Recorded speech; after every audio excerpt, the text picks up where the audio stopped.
How smarters and then we are done. We are talking about herbology, and this is our first class, practical study on this. These are just the definition. I want you to get 3 points from this slide. Number one is that when you talk of herbology, this is the study and application of herbal medicine, herbs. Here's a study and application. That is the simplest definition I can give. And we have medicinal plants. Of course, we learned this in class. So leo kuandika tu kidogo na kusikiza na kufanya kwa wingi. And in this herbal medicine, or herbal plants rather, they are that which bring a healing effect. That's that chemical, that substance inside this that bring that healing effect. For example, when you talk of garlic icona a compound called allicin, right? So it is the allicin that works against bacteria, that makes it antimicrobial. So this introduced me to the second aspect, that is called phytochemical. So a phytochemical is the substance, or is the chemical substance that is found in these medicinal plants that bring about healing, or that can be used therapeutically and such. Now, we have, I'm not sure that we appreciated did you talk about history, Brenda? With the Now, I want to say that when God created this universe, He created a perfect universe where nature was supposed to take care of itself.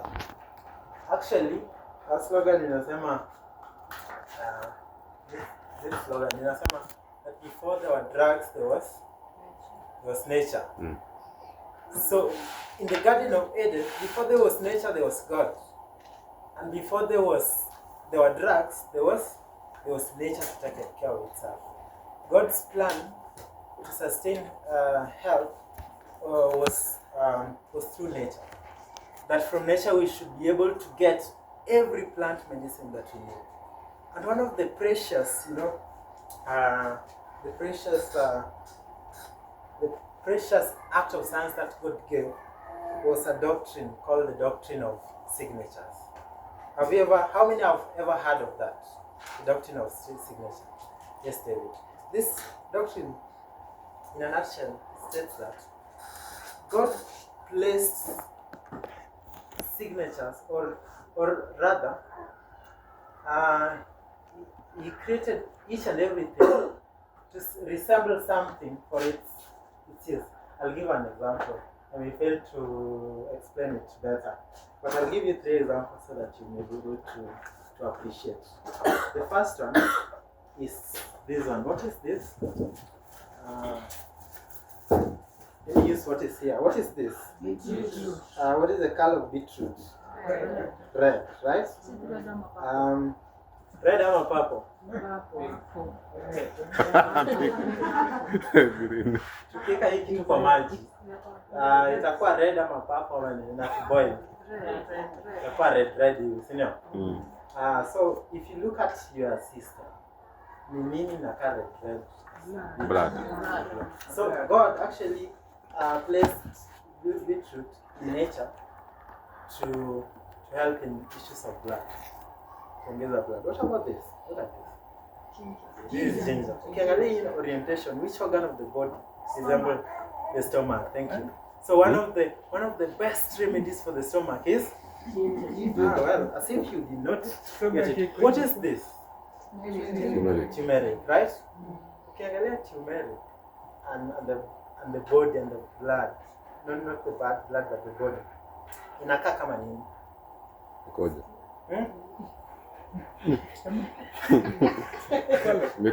The colon. Urine. No. Look at the color. Don't look at the. No.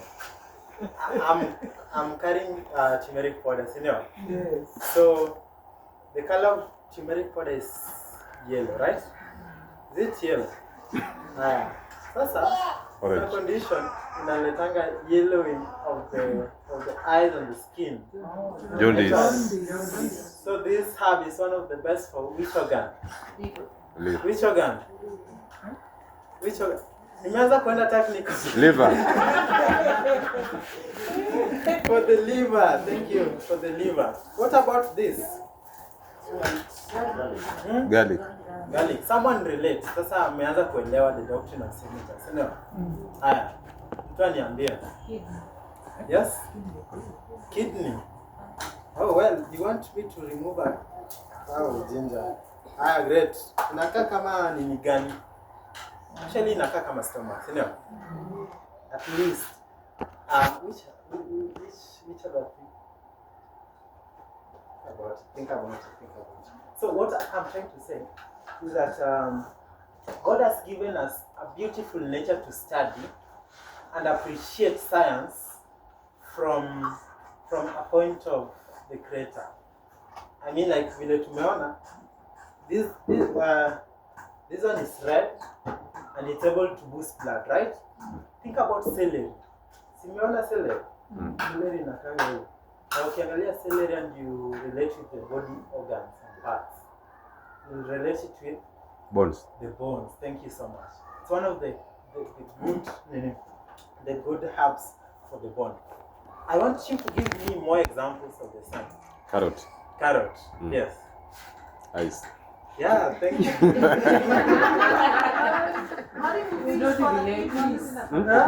Ukikata.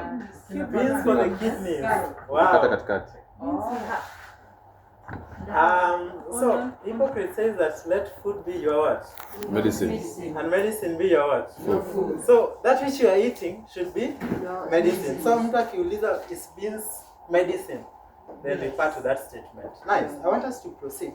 And I want to say that in herbology or in herbal practice, you can use a single dosage form, a complex, and standardized. Like, but I want us to appreciate. I'm talking actually about herbal formulations now, and I'm starting from a very basic point of view that you can use this alone to address any infection, most of the infection, right? But if you use this and this, which one will be powerful? E alone, or this and this?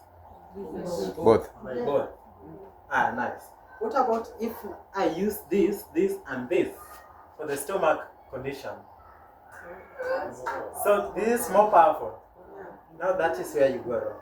But what I'm trying to say is that you cannot mix this and this together for stomach condition. But science requires you to know the reason why.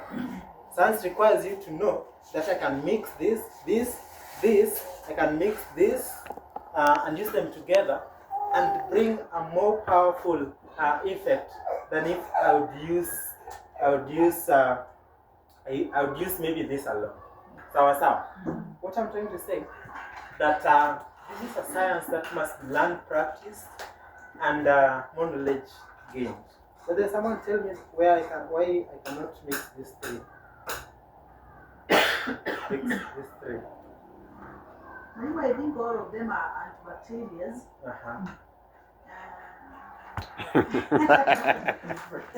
So these are good points. But I'll proceed. That is actually introducing us to what is called the mechanism of what?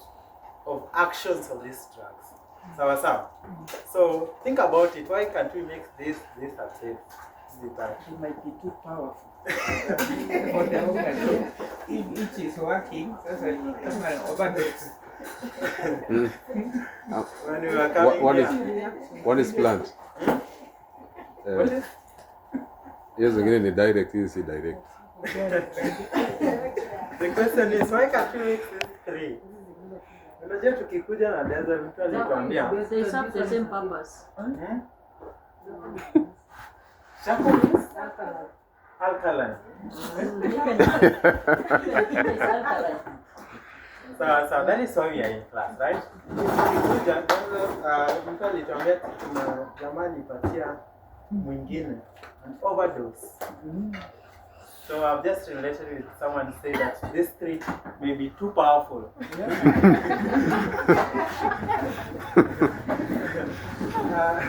Maybe it's too powerful. But this is now what is introducing us to what is called the mechanism of what? Of action. You know, there are herbs that are just used to reduce inflammation. See now? And this now introduces us to what we are going to learn. So let's proceed. Now, let me start with the mode of action in Nairobi. For example, when you talk of aloe vera is an anti-inflammatory. Inflammation ni kufura, sindio? So an anti-inflammatory ina reduce kufura, sindio? You can see it here. And then therefore it can be used for burns, wounds, eczema, and also for a soothing effect. One of the best gel for the skin is aloe vera, sindio? Now, the main reason why we cannot mix these ones is because this is an absorbent or an adsorbent. Namanisha, most of the time this is not absorbed. This is not actually absorbed into the bloodstream. But kazi yake ni kuvuta tu, alafu inatoa, si ndio? Sasa ukicombine hii na hii, it will prevent the absorption of, so inaitwa actually it's called herb to herb interaction. So after knowing that this is an absorbent, then you will use it where it cannot interact with any medicine or herb. So number 2, antiseptic. This is more mode of action. When you talk about antiseptic, which antiseptic do we know? Antiseptics? Dettol. Chumvi. Yes? Dettol. Oh, great. Great. So antiseptics are used to clean wounds, you know, because they are antimicrobials. They are fighting against bacteria and fungi and viruses. When you check, for example, chamomile is a good nerve tonic, but it's also a good pain reliever. Chamomile brings a calming effect. That is the mechanism of action. Think about tea tree. Tea tree is here with us. This is neem tree, sorry. But let's take neem tree. This one. Oh yeah. Thank you. Tea tree is here. A very good antimicrobial.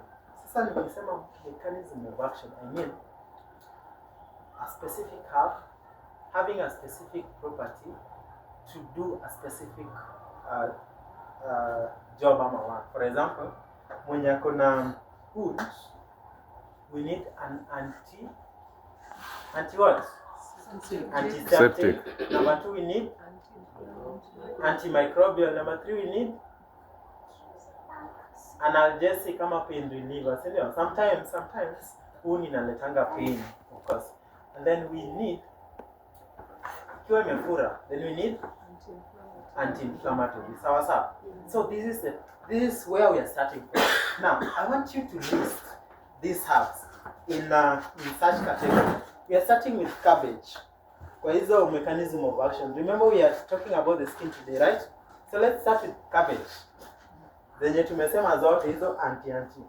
Which group does cabbage fall? Anti-inflammatory, right? Another one. Mbona amesema hivyo? You need to understand And I'll just say kama pain reliever. Great. So that is why we are here. That is what we are learning right now. So we want to see different herbs for the skin and what they do to the skin. Sawa. Great. So we are starting with anti-inflammatories, and he has said that this is able to reduce swelling. So tukifanya poultices, we'll include it to reduce swelling. Number 2, to promote healing. Remember, got a lot of vitamins. So vitamins na hizo how is it called? I'm forgetting. It's able to actually reduce. Tell me any other anti-inflammatory that is on the table.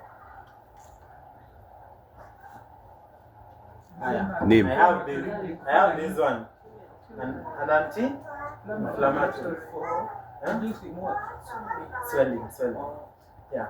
So most anti-inflammatories are able to reduce pain as well. But it's not a guarantee. And they promote what? Huh? And they promote what? They Uh, reduce swelling and they promote? and reduce swelling and reduce pain. Sawa. So tumesema tuko na hii.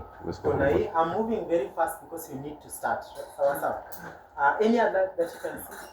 This one at some point depends with where you use it. Yes? Flaxseed, thank you. The flaxseeds are here and even cayenne. Sawa. Now, I want to talk about these herbs very fast. This one, tutaweka kwa poultice na hii activated charcoal, but different poultice types. And then we have cayenne. Cayenne is a very powerful herb. It reduces inflammation. Najua inflammation ni kufura. So when you add cayenne, what does it do to the skin? It charges ama hardens. How?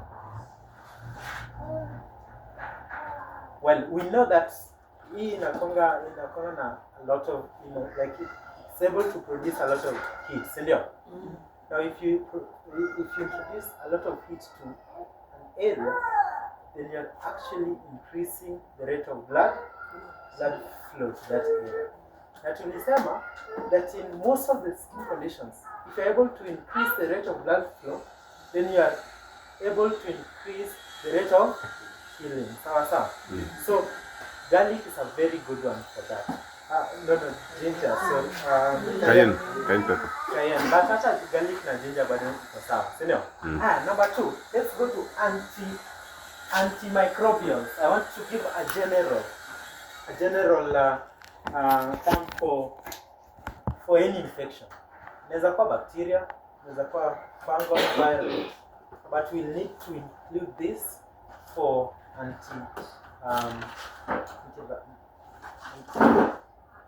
antimicrobial. Now, if you go to the hospital, probably watakuwekea surgicals. Wataweka some surgical spirit ama iodine alafu white na yasemea. What is the function of that spirit? Your methylated spirit. Disinfection. Why are we disinfecting? To kill germs. To kill germs, What are these germs? Bacteria, viruses, mtu anasema tetanus. That is good. That is one of the bacteria, Clostridium tetanus. Any bacteria. Great. Let's proceed. So I am trying to say that here we have antibacterial. The first one is Neem oil. Neem oil. Actually, neem plant is a very strong antiparasitic. Parasites ni kama malaria. So it's able to treat malaria. Sawa. So that one is under micro what? Antimicrobials. Ama uandike anti-infectives. Ama uandike antibacterial, antifungal na parasites na viruses. So tuko na hii ya kwanza. Neem ndio mwarobaini. Neem ndio mwarobaini. Then we have neem oil. We have tea tree. This one. Tea Tea majani chai. Tea majani chai. Tea what? Tea tree. Tree. Yeah, then we have garlic. We have garlic. We have ginger. We have cayenne. Cayenne mwalimu ni pilipili. Cayenne ni pilipili. Pilipili gani? Kuna pilipili ya aina nyingi sana. Sawa. Simanga. Sawa. We will be able to know about the species as time goes on. Not that much, but bado turmeric is an but not so much. The ones I've been able to mention actually makes it perfect. Then we need herbs that are able to promote healing first. See, ni kidonda ama ni maybe some lesion or any other thing. Something that can actually fasten the rate of cell regeneration and just to promote healing. You know that vitamins are very good. Are used to prevent diseases, you know. But at the same time, they're used to do what? To heal, to heal. There's some vitamins we talked about in class that are majorly needed by the skin for its regeneration and healing. Who can remember any? Tumesema hata zingine tunaweka tu pale. Tunaweka tu pale. Vitamin what? For most of the skin conditions. We talked about vitamin E. We talked about vitamin C for general immune boosting. We talked about vitamin K. Vitamin K for what is called anticoagulation property.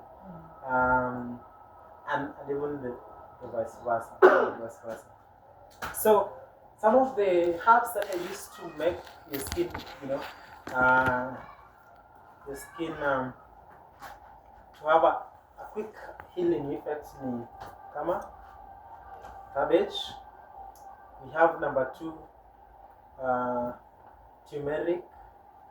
Number 3 we have beetroot.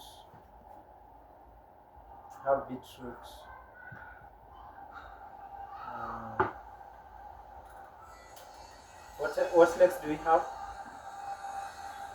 Moringa. But we also have honey. Honey is able to provide essential nutrients for the soul. Thus, I want you to understand that when we mix this and this and this, the reason why we are mixing them is to have different, you know, mechanism of action together. Now, I want us to proceed because I want us to start now with herbal dosages.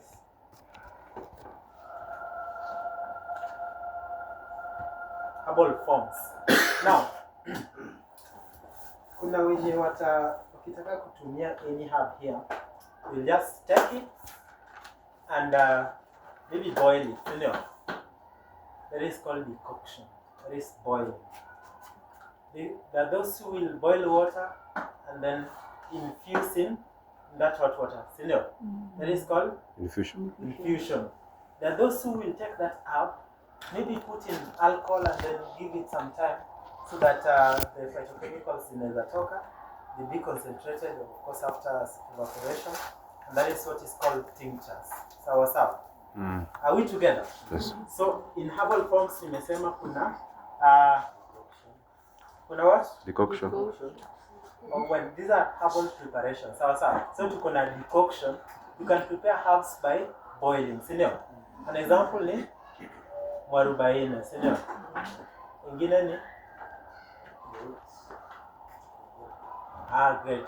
So herbal preparation depends on some few factors. For example, when you look at the leaves compared to the flowers, compared to the barks, and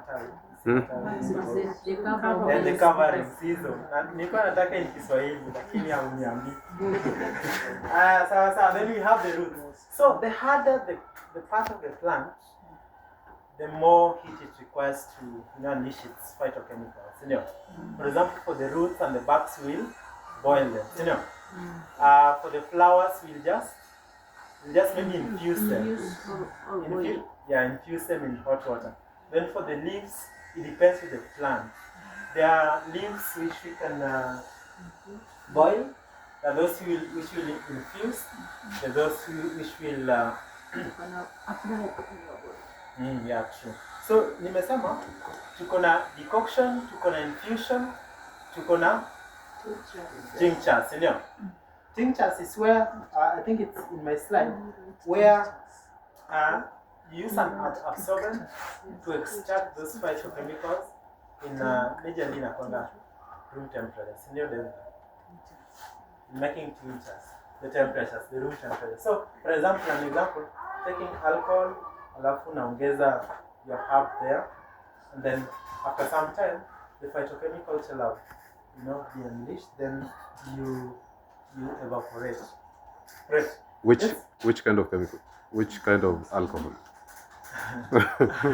Alcoholic. We have alcohol. You can use any percentage from 55% to 75%.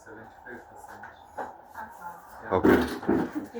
But mostly in Kenya we have 55%. That's the highest percentage you can use. Hizo ni yes. hizo ni zile zinauzwa hapa dukani. Yeah. Spirit. I know one of isopropyl alcohol. Unajua hiyo haiwezi uzwa hapa. Okay. Yeah. So let's proceed. Now there are people who will make syrup. Syrups are just concentrated liquid. Wengine wanaongezanga sugars into it, but concentrated liquids with the phytochemical of interest. For example, unaweza make turmeric honey, maybe garlic syrup. Mostly used for children. And then we have oils now. When you talk about oils, there are essential oils. For example, peppermint. What make it very effective as an oil is because of its ability to evaporate. Nature which ability? Someone can help me. The ability to evaporate nature. Osmosis. But you understand? Osmosis.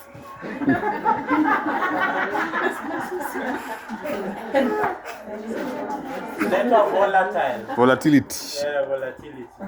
It's volatile ability. Just to so that ukiweka kwa maji moto, it's able to it's volatile, so you're able to do aromatherapy and use it. So those are the different ways in which we can actually administer and also prepare herbal medicine. And I think I will end there. I've talked about infusion, I've talked about decoction. I will not talk about maceration and percolation because these are more advanced methods of herbal preparation. And I want to end by saying that in most cases, herbs have broad spectrum mechanism of actions. Like we say, this thing can only be used to maybe reduce inflammation peke yake. Hapa iko na antimicrobial, iko na anti-inflammatory, iko na pain relieving property and all that. This is the beauty of nature. This is the beauty of herbal medicine. And it's very rare for someone to overdose, but everything is poisonous depending on the dose.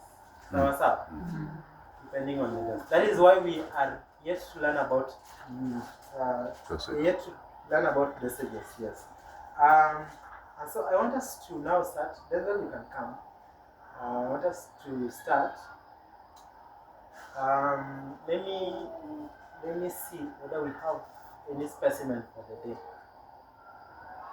Tulisema mkuje mkiwa specimen au mlete specimen. Specimen tutaka kusileta sikakata. Zikakata. Zikagoma. So, is there anyone having any skin condition? Skin disease or any skin problem?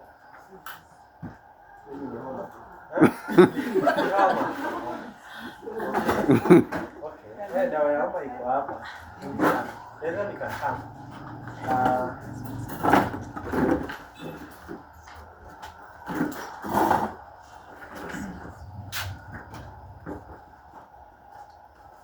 Hapo mtu ako na Backache.